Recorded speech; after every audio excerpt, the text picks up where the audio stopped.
Longtime fans will find this disturbing. Viewer discretion advised. Oh, have I got a real stinker for you.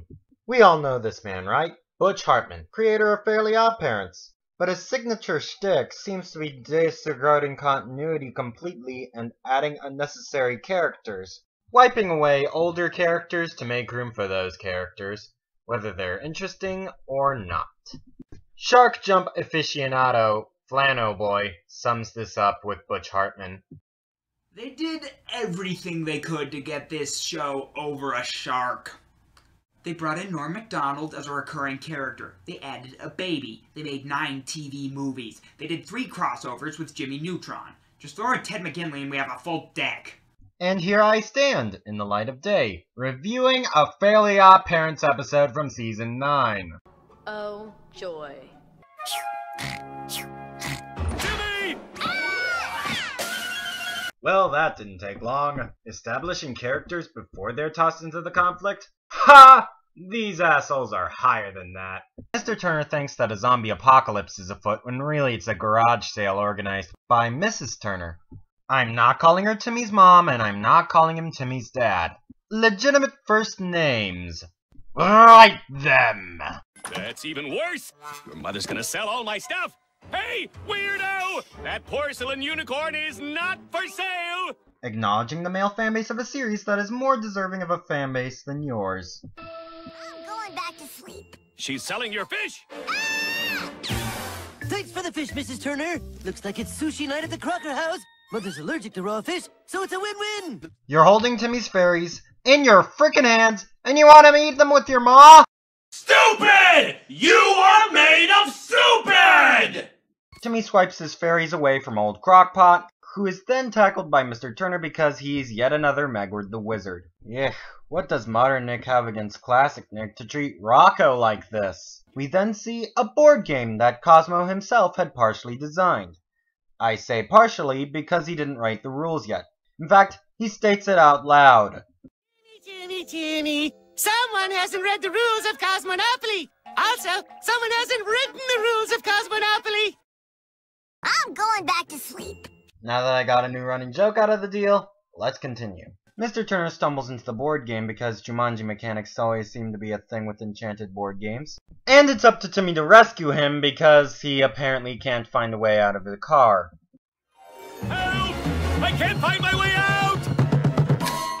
Oh no! The car is eating me! In case you're wondering, let me answer your question. Yes, he has been flanderized that much. This is yet another way Butch Hartman's getting worse all the time. And just to raise the stakes, Mrs. Turner is also selling a wood chipper, which she'll use to destroy everything that isn't sold within an hour. We cut to Mr. Crocker being scammed out of his money for his own frickin' wallet by Sparky the fairy dog, the personification of everything wrong with Viacom.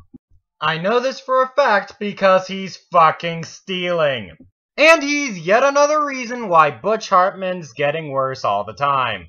With Sparky's obligatory cameo out of the way, Timmy dives into the game. Guys, I can't quite put my finger on it, but Sparky sounds familiar somehow. The game begins in Cosmo's childhood bedroom. They make the first move with the roll of the mice. I don't get it. What's the joke? Mice instead of dice, B-Mask. In fact, the thing that makes this joke funny is the fact that there are people out there who think we're joking. Thanks, Corey.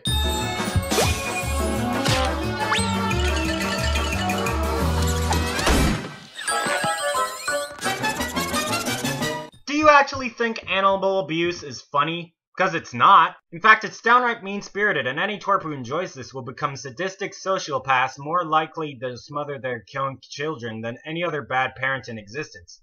In other words, the target audience to a Happy Madison movie. I'll take waste Butch Hartman's getting worse all the time for 800, Mr. Trebek. Answer. Daily double. A good response from you. The fairies lose their wands because of course they do. And then they proceed to the laundromat to clean Cosmo's underpants. I turned my underwear pink, and now it's turned on us! Quick, Timmy, get the bleach! And with that pretty little word, I can finally take filler-loaded anime I'd rather be watching for 400. After that sleazy excuse for a scene, we go to the playground to spin the spinster. Don't you mean Spinner? No, Spinster! That old unmarried woman over there! Dizzy, will you marry me? Why are we making fun of old people? Is it because it's a pun? If it is a pun, it's certainly not a funny pun. That's another problem that I have with Butch Hartman. Not just with this show, but Butch Hartman in general. He pulls out way too many puns, which only get crappier as the show gets louder! And it's yet another way Butch Hartman gets worse all the time. The spinster lands on Mr. Turner, who then flies off on his unicorn. Or rather, his alicorn princess, because unlike unicorns, I can fly. so they pick a card to go on to the second half of the game because it's a pun. Then they literally crash into the DMV where we meet this broad. Welcome to the DMV. To register your car, you must first pass an eye test. You pass. Here's your registration. Your car can now fly, and you can advance to the next blue square, baby. Joe, the game is over, baby. Racist, yes. Brief, hell yes. Now let's move on to the eye test. The test is a staring contest. Mike Wazowski! Sorry, you had an eyelash. With license in hand through some rather dubious means, Cosmo drives off and runs over a singing pedestrian. I don't like where this is going. No, wait! It's not an angel. I remember now. Stop! I didn't make this board game because I was bored. I made it because I wanted to remember the day I met the love of my life. Stop! Wanda, was that you? Yeah, that's how Cosmo and I met. He accidentally ran me over. I can't take it! I need oxygen! So let me get this straight, episode. Butch Hartman. Jackass writers who scrapped Trixie Tang in favor of yet another cardboard cutout scarred kids for life with the concept of scary fairies, flanderized the cream puffs to an embarrassing degree, and flat out ripped off John Travolta's performance in a musical. Are you seriously telling me that Cosmo and Wanda met not through any romantic situation whatsoever, like, say, meeting up in high school on the track with smelly armpits? Or maybe a bit of Nightingale syndrome brought about by a big damn bully? None of that, just vehicular manslaughter. You think I'm gonna keep going after that? Can't do that. In fact, I'm gonna go ahead and wrap this up as quickly as possible. Sparky fails at his so-called job because of course he does. The gang head to the hospital where Cosmo had his first date with Wanda because Wanda herself was unconscious at the time. And then Cosmo goes to claim Wanda's heart. Literally. Through open heart surgery. We're gonna have to cue that joke, aren't we? Make it so. Wanda, Periwinkle, Cosma is dead.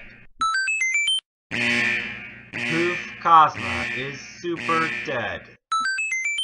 The game's tossed in the wood chipper.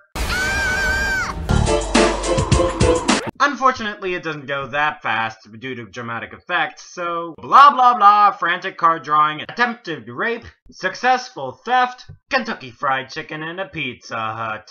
All that, and we get one last bit of our favorite Megward the Wizard, Mr. Crocker. This episode hurts me. Yeah, that's how I'm gonna describe this episode. It starts off as a typical board game parody that's basically Cosmo being Cosmo, but then it tosses up these unfortunate implications about the first meeting between Cosmo and Wanda involving vehicular manslaughter, which just spits in the established continuity like Mr. Hartman always seems to be doing these days.